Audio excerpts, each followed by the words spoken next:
अच्छा जी, अब में हमने देखनी है इम्पोर्टेंस ऑफ बैक्टीरिया। बैक्टीरिया को आइडिया अगर हो तो जितने भी हमारे जो मिल्क प्रोडक्ट्स हैं उनको चेंज करने के लिए, जैसे कि योगर्ट, चीज़ और क्राउट बनाने के लिए इन बैक्टीरिया को यूज़ किया जाता है।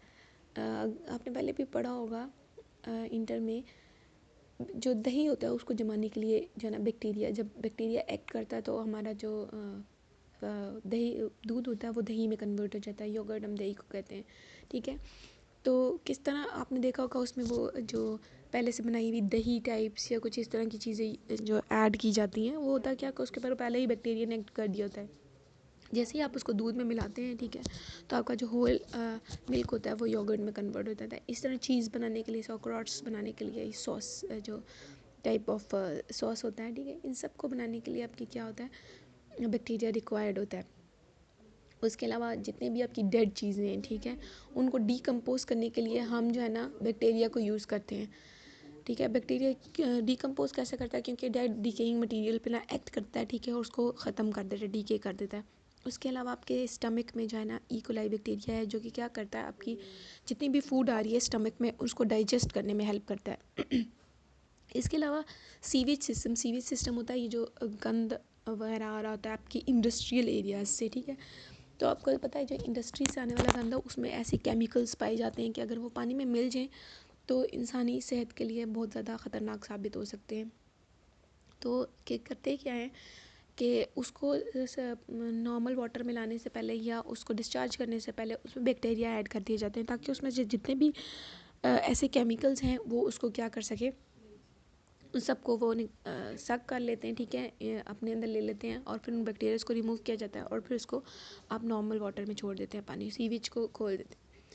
अच्छा, इसके अलावा जो है ना नाइट्रोजन फिक्सेशन के लिए आपको पता है नाइट्रोजन फिक्स करते हैं बैक्टीरिया जितने भी हैं, वो नाइट्रोजन फिक्सेशन में हेल्प करते हैं, ठीक है। एयर से नाइट्रोजन फिक्स करते हैं और उनको प्लांट्स को प्रोवाइड करते हैं, ठीक है। आपने एजोबैक्टर्स और नाइट्रोबैक्टर्स वगैरह पढ़े थे, नाइट्रोजन फिक्सेशन बैक्टीरिया जो होते हैं। बैक्टीरिया और इसकी डिजीज़ क्या क्या है, बैक्टीरिया आपको पता है बहुत सारी डिजीज़ कॉज करते हैं। सबसे पहले आपने देखा होगा बबूनिक जो फ्लेक था, ठीक है, जो आपकी रैट्स होते हैं उनके ऊपर जो फ्लीज़ होते हैं, फ्लीज़ जूई टाइप्स जिसको कहते हैं, उनमें ये बैक्टीरिया पाए जाते हैं, ठीक है। और ये क्या करते हैं कि जब ये किसी में ट्रांसफ़र होते हैं तो ये बबूनिक प्लेग है वो कॉज करते हैं, जिसकी वजह से ये जो प्लेग है, आपको पता है बैक्टीरियल डिजीज़ जो है ना बहुत जल्दी ट्रांसफ़र होती है और बहुत बड़ा नुकसान भी करती हैं, ठीक है। ये आप देख सकते हैं कि इस तरह का एक ब्लैक ये देख रहे हैं ना, जो आपके नेल्स हैं इसके अगेंस्ट सब ब्लैक एन एरिया बन जाता है आपकी बॉडी के डिफरेंट पार्ट्स पे, इस तरह का मटेरियल ये बन जाता है। अगर इसलिए कहते हैं कि रैट्स अगर घर में हो तो उनको ख़त्म करना चाहिए, क्योंकि बैक्टीरिया जो के थ्रू जो है ना ये बहुत ज़्यादा ट्रांसफ़र होते हैं। अच्छा जी, आप देखते हैं शिश्र कोलाई की बात करते हैं, ई कोलाई की बात करते हैं। ये बैक्टीरिया की एक फैमिली है, ठीक है। सारे जो है ना इसमें हार्मफुल नहीं होते बैक्टीरिया, कुछ होते हैं ना वो यूज़फुल बैक्टीरिया भी होते हैं, ठीक है। तो यूज़फुल किस तरह होते हैं, जैसे कि शिशिया कोलाई जो है ना हमारे इंटेस्टाइन में होते हैं, ठीक है। मैंने बताया पहले ही आपको कि ये डाइजेशन में हेल्प करते हैं। उसके अलावा विटामिन ए और विटामिन के और बी के लिए भी ये यूज़फुल होते हैं, मतलब ये उनको बनाने में भी हेल्प आउट करते हैं। इसके अलावा कुछ बैड शीशा कुलाई यानी बुरे इसके इफ़ेक्ट भी होते हैं, ठीक है, क्योंकि ये ब्लीडिंग भी कॉज कर सकते हैं। अब मैं एक चीज़ बता दूँ, शिशिया कुलाई एक नहीं होता, बहुत सारे होते हैं, ठीक है। ये इनकी स्ट्रेन्स होती हैं, ये पूरी एक फैमिली है, जिसमें जैसे कि आप अपनी एक फैमिली की बात कर लें, ठीक है। अगर मैं बोलती हूँ ये एक स्टूडेंट की फैमिली है, अब ज़रूरी तो नहीं फैमिली का हर बंदा ही नुकसानदेह हो, कोई एक आध अच्छा भी हो सकता है और हो सकता है एक आध बुरा हो, ठीक है। तो इस तरह इसकी एक पूरी फैमिली है, सारी फैमिली का नाम ई. कोलाई है, लेकिन आगे स्ट्रेन है। इस तरह आप बैठ के आगे देख सकते हैं ई. कोलाई की जो स्ट्रेन है 0157H7 स्ट्रेन है, ठीक है। तो ये क्या कॉज करती है, ब्लीडिंग कॉज कर देती है अगर ये बॉडी के इनर साइड पे चली जाए, ठीक है। उसके अलावा बंदे में पानी का लॉस ज़्यादा कॉज करती है। आपको पता है अगर आप डिहाइड्रेटेड हो जाएं तो आपकी डेथ हो सकती है, अगर आपकी बॉडी से पानी रिमूव होना शुरू हो जाए ज़्यादा अमाउंट में। इसकी एक कॉमन एग्जांपल ले सकते हैं, अगर किसी लूज़ मोशंस जब लगते हैं इंसान को, तो होता क्या है, आप लूज़ मोशन की वजह से बंदे की हालत इतनी ज़्यादा ख़राब क्यों हो जाती है, क्योंकि आप देख सकते हैं कि वैसे तो वो नॉर्मल एक्सक्रीटरी सिस्टम है, आप कहें तो भाई इससे इतना ज़्यादा बंदा ऐसी कंडीशन में आ जाता है कि बेड से उठने के काबिल भी नहीं होता, तो वो जस्ट उस जो लूज़ मोशन के साथ निकलने वाला पानी, उसकी मिकदार इतनी ज़्यादा हो जाती है कि आपकी बॉडी को वाटर की रिक्वायरमेंट होती है, लेकिन वो वाटर लॉस हो रहा होता है। इसलिए अगर आपने नोटिस किया हो तो लूज़ मोशन में डॉक्टर्स कहते हैं कि आप ज़्यादा अमाउंट में वाटर पिएँ, ठीक है। तो ये जो शीशे कोलाई है ये वाटर लॉस करवाता है। उसके अलावा किडनी फेलियर में भी मतलब का कॉज बनता है, ठीक है, किडनी फेल करता है। कुछ वर्ड्स यूज़ किए जाते हैं, एक होता है पैथोजन, एक होता है विरुलेंस, ठीक है। पैथोजन बैक्टीरिया या वायरसेस जो कि कॉज करते हैं डिजीज़, ठीक है। कोई भी माइक्रो ऑर्गेनिज्म जो डिजीज़ कॉज करते हैं उनको हम बोलते हैं पैथोजन, यानी डिजीज़ कॉजिंग या डिजीज़ प्रोड्यूसिंग एजेंट्स को हम बोलते हैं पैथोजेंस। विरुलेंस यानी उनकी कितनी एबिलिटी, किस हद तक वो डिजीज़ कॉज कर सकते हैं, उनकी जो एबिलिटी है प्रोड्यूस करने की या कॉज करने की डिजीज़, इस चीज़ को हम बोलते हैं विरुलेंस, ठीक है। डिजीज़ कॉज करने के 3 स्टेप्स होते हैं, ठीक है। किस तरह डिजीज़ कॉज हो सकती है। कंटेमिनेशंस यानी जिस चीज़ में आपके प्रेजेंट होते हैं बैक्टीरिया, ठीक है, किस किस चीज़ में प्रेजेंट हो सकते हैं, आपकी फूड में हो सकते हैं, वाटर जो आप पी रहे हैं उसमें, जिस हवा में आप सांस ले रहे हैं वहाँ पे बैक्टीरिया प्रेजेंट है। डायरेक्ट कांटेक्ट यानी आप ऐसी फ्लूइड्स को टच कर रहे हैं, ठीक है, जिसमें जो ना बैक्टीरियाज प्रेजेंट है, या ऐसी सर्फेसिस को टच कर रहे हैं जिस पे बैक्टीरिया प्रेजेंट है।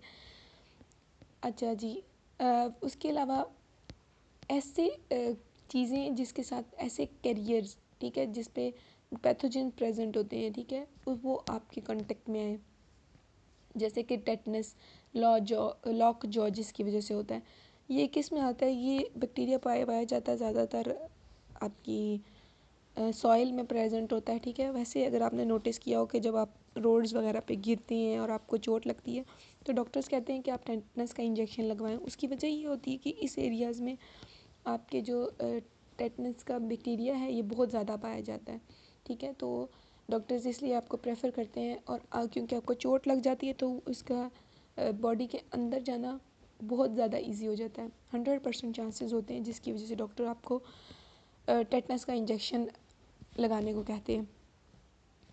आप देख सकते हैं टेटनस से होने वाली कंडीशन कुछ इस तरह की होती है जिस तरह के इस डायग्राम में दिखाई गई है, ठीक है। उसके जॉज लॉक हो गई हैं, उसकी जो हड्डियाँ हो गई वो भी लॉक हो गई हुई हैं। टेटनस इतनी बुरी तरह अफेक्ट करता है किसी भी ह्यूमन बॉडी को, ठीक है। ये मसल फाइबर्स, उसने जितने भी मसल फाइबर है, स्केलेटल मसल फाइबर्स, उसको उसने क्या कर दिया, कॉन्ट्रैक्ट कर दिया, और ये कॉन्ट्रैक्शन बहुत प्रोलॉन्ग पीरियड के लिए होती है। अच्छा जी, उसके बाद आपके पास है इन्फेक्शन। पैथोजन क्या करता है, जैसे ही इन होता है बॉडी के अंदर जाता है तो ये मल्टीप्लाई हो जाता है बहुत ज़्यादा तादाद में।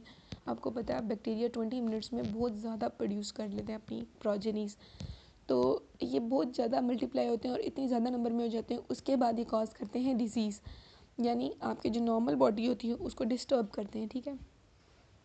अब क्योंकि आपकी नॉर्मल बॉडी डिस्टर्ब होगी, उसकी नॉर्मल फंक्शनिंग डिस्टर्ब हो गई है, तो अब वो उस तरह से काम नहीं करेगा जिस तरह पहले आपकी बॉडी नॉर्मल फंक्शनिंग करती थी, और अब आप एक डिजीज़ पर्सन हो जाएंगे। बैक्टीरिया कॉज किस तरह डिजीज़ कॉज करता है, ठीक है, 2 वेज में कॉज करता है। जो आपके सेल्स होते हैं, पहले जो टाइप है उसमें ये आपके सेल्स को ब्रेक डाउन करते हैं और उसको अपनी फूड के सोर्स पे यूज़ करते हैं, यानी उसको खाना शुरू कर देते हैं, ठीक है। इसमें जो आपके पास आता है वो मायोबैक्टीरियम ट्यूबरक्लोसिस है। ये जो है आपके पास वो बैक्टीरिया जो ट्यूबरक्लोसिस यानी टीबी कॉज करता है, ठीक है। ये क्या करता है, ये आपके बॉडी सेल्स को खाना शुरू कर देता है और उनका अपना फूड सोर्स के तौर पे यूज़ करता है। दूसरे आपके पास है टॉक्सिन्स जो रिलीज़ करना, यानी उनके पास जो टॉक्सिक मटेरियल्स होते हैं वो रिलीज़ करते हैं और आपकी नॉर्मल बॉडी फंक्शनिंग को डिस्टर्ब करते हैं। इसमें जो एग्जांपल आती है वो आपके पास है ई कोलाई की। जो आपकी मायोबैक्टीरियम है ये आपके जो लंग्स सेल्स हैं ना उनको यूज़ करता है, उनको क्या करता है, उनके टिश्यूज़ को डिस्ट्रॉय करता है, ठीक है। और उसके बाद आराम से आपकी ब्लड स्ट्रीम में चला जाता है और वहाँ से आपके दूसरी बॉडी टिश्यूज़ की तरफ भी चला जाता है। इसलिए अगर आपने देखा हो जो टीबी के पेशेंट्स होते हैं उनको हर टाइम खांसी हो रही होती है, इसकी वजह क्या है कि उनके लंग्स डिस्ट्रॉय हो रहे होते हैं आहिस्ता आहिस्ता। हम अपनी डिज़ीज़ अगर हो गई है उसके साथ कूप अप कैसे कर सकते हैं, यानी उसके साथ उससे रेजिस्टेंट कैसे हो सकते हैं, उससे लड़ कैसे सकते हैं, ठीक है।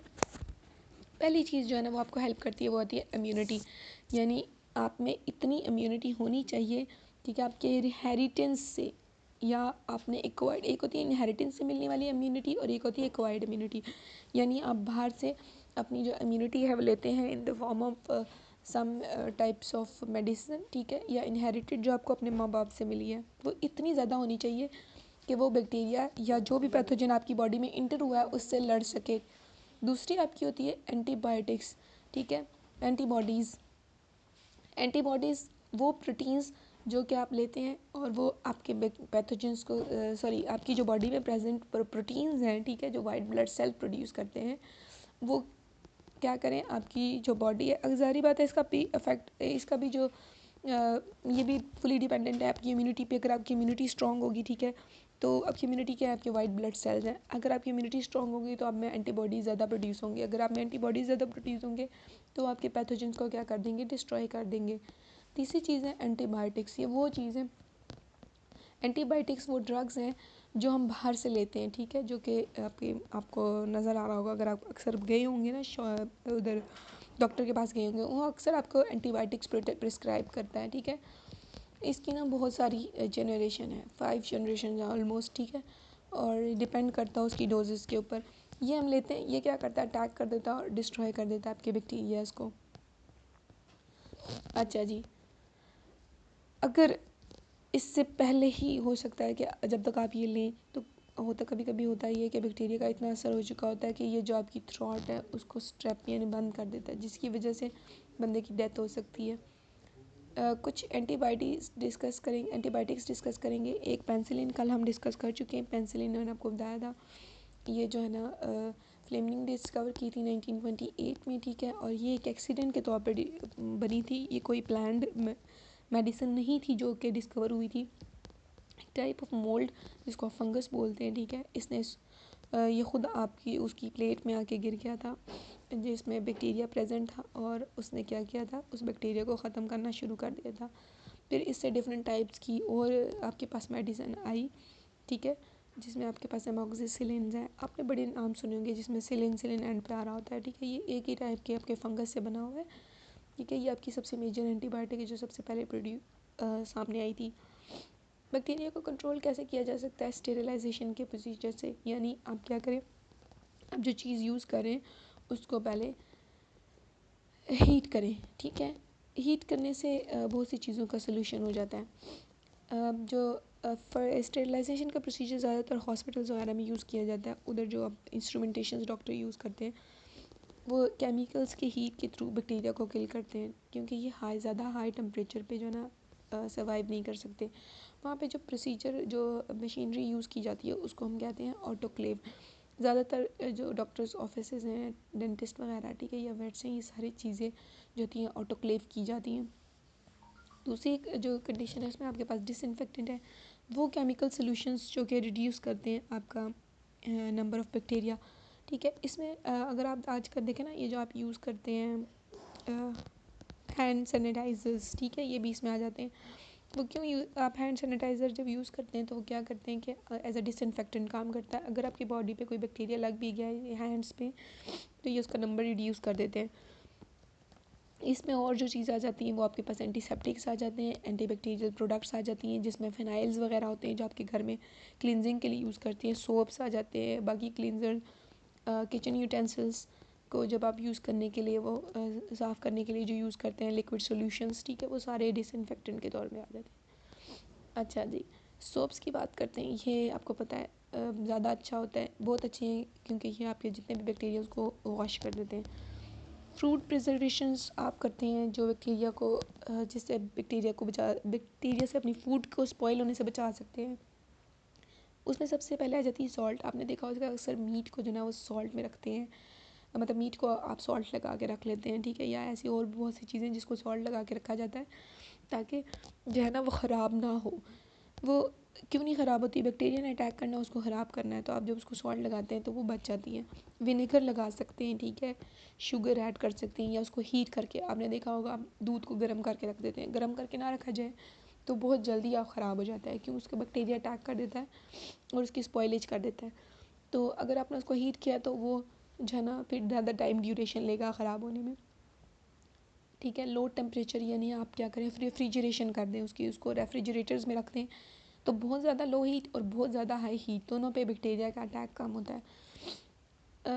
रेफ्रिजरेशन जो है ना उसमें और ज़्यादा हीट में एक चीज़ का फ़र्क है, हीट जब हम हाई हीट पे करते हैं तो बैक्टीरिया की किलिंग हो जाती है, लेकिन लो हीट पे बैक्टीरिया की किलिंग नहीं होती बल्कि वो स्लो प्रोसेस हो जाता है। यानी रेफ्रिजरेशन में अगर आपने कोई चीज़ रखी है तो वो ख़राब होगी लेकिन थोड़ा ज़्यादा टाइम लेगी, क्यों? क्योंकि उसमें जो बैक्टीरियल ग्रोथ है वो बहुत ज़्यादा कम है। ओके बच्चे, आज का हमारा लेक्चर इतना ही था। अल्लाह हाफिज़।